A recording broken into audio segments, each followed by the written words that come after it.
जब आपको वहाँ से दुख मिलता है जहाँ पर आपने अपना सुख लुटाया होता है, तो आप यकीन करो ज़िंदगी से एतबार उठ जाता है। खामोशी बेवजह नहीं होती, दुख और दर्द अक्सर आवाज़ छीन लेते हैं। बिस्मिल्लाहिर्रहमानिर्रहीम। अस्सलाम वालेकुम दोस्तों, आज हम बनाएंगे मज़ेदार सा शलजम गोश्त सादा और आसान तरीके से। तो जो चीज़ें चाहिए वो यहाँ पर हमने ले रखी हैं, जिसमें हैं हमारे पास 1 किलो शलजम, साथ में 1 किलो बीफ है हमारे पास, 4 अदर मीडियम टमाटर हैं चॉप किए हुए, 1 गट्ठी लहसुन की, 1 मीडियम साइज़ प्याज चॉप किया हुआ, 1 टेबलस्पून धनिया पाउडर, 1 टीस्पून हल्दी पाउडर, 1 टेबलस्पून लाल मिर्च पाउडर, नमक हस्बे ज़ायका।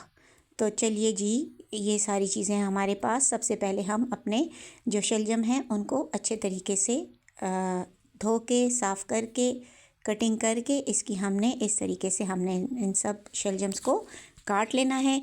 जब तक हम शलजम काट रहे हैं दोस्तों, अगर आप मेरे चैनल पर न्यू हैं तो प्लीज़ मेरे चैनल को सब्सक्राइब कीजिए, और अगर वीडियो आपको पसंद आती है तो लाइक कीजिए, शेयर कीजिए फ्रेंड्स एंड फैमिली के साथ। सारे शलजम हमारे कट कर तैयार हो चुके हैं। बाकी सारी चीज़ें भी हमने जो है वो धोकर साफ़ सुथरी करके अपने पास चॉप करके रख ली हैं। इस तरीके से हम इसको सारों को पीसीस की शक्ल में काट लेंगे। इंतहाई लजीज और मज़ेदार तैयार होते हैं, सादा और आसान तरीके से। ये देखिए जी, 1 किलो शलजम जो है वो सारे में काट के इस तरीके से क्यूब्स बना चुकी हूँ। अब एक पतीले में हम 2 चम्मच भर के कुकिंग ऑयल जो है वो शामिल कर देंगे। तो ये 2 चम्मच कुकिंग ऑयल हमने इसमें शामिल कर दिया। फिर जो प्याज हमने काट कर रखा हुआ था इसको हमने इसमें शामिल कर दिया, और अब इस प्याज को हम 1 से 1.5 मिनट तक इस ऑयल में ट्रांसपेरेंट होने तक इसको हम 1 से 1.5 मिनट तक हम पकाएंगे। ये देखिए जी, फुल इसको ब्राउन नहीं करना है। अभी हमने 1 से 1.5 मिनट गुजर जाने के बाद जो लहसुन हमने साफ़ करके रखा हुआ है वो भी हम इसमें शामिल कर देंगे। तो अब ये दोनों चीज़ें जो हैं वो इकट्ठी जो हैं वो गोल्डन ब्राउन हो जाएंगी, तो फिर हम इसमें और चीज़ों को शामिल करेंगे।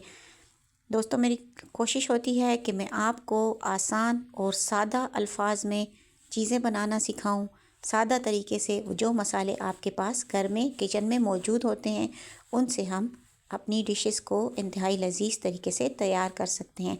तो अब जा रहे हैं, चूँकि प्याज और वो गोल्डन हो चुका है, अब इसमें जा रहा है 1 टेबलस्पून भर के धनिया पाउडर, 1 टेबलस्पून भर के लाल मिर्च पाउडर, 1 टीस्पून भर के हल्दी पाउडर और नमक हस्बे ज़ायका, जितना आप खाने में इस्तेमाल करते हैं। अब इन मसालों को हम इस प्याज और लहसुन के साथ थोड़ी देर भून लेंगे। उससे इंतहाई खुशबूदार किस्म का हमारा जो है वो मसाला तैयार होगा।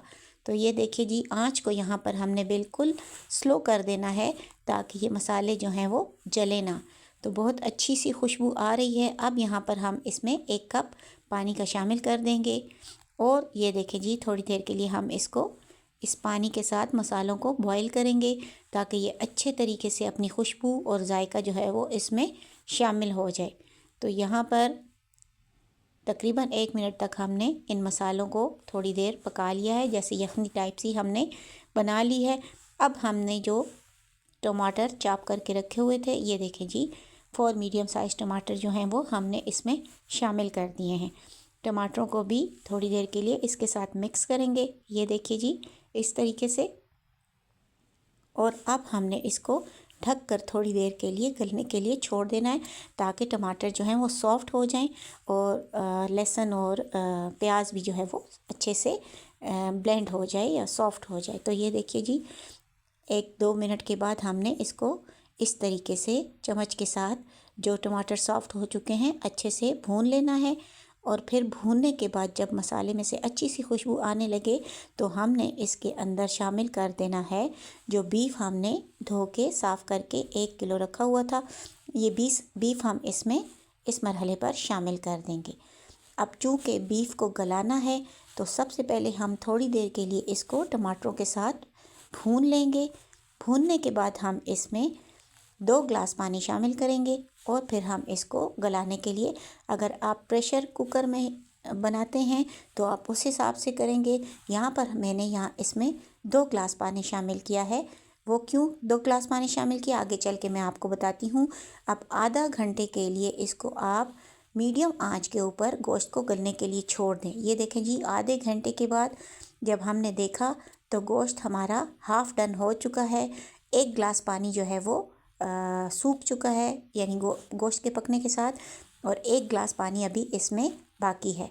यहाँ पर आधा घंटा पकाने के बाद अब हमने ये जो बाकी शोरबा सा हमारे पास बचा हुआ है, इसमें हमने जो शलजम काट कर रखे हुए थे 1 किलो, वो हम इसमें शामिल कर देंगे।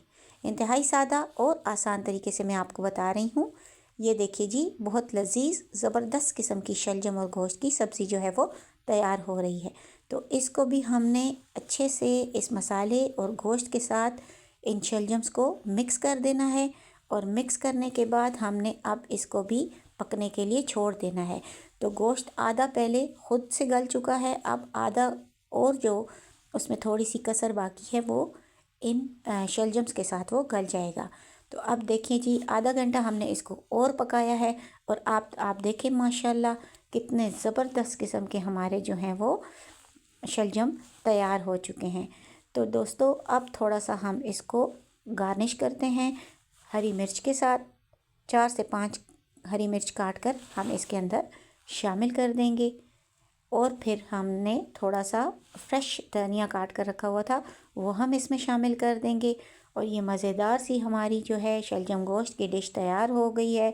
तो उम्मीद करती हूँ मेरी ये सादा, आसान, बजट फ्रेंडली, इजी और क्विक रेसिपी आपको पसंद आई होगी।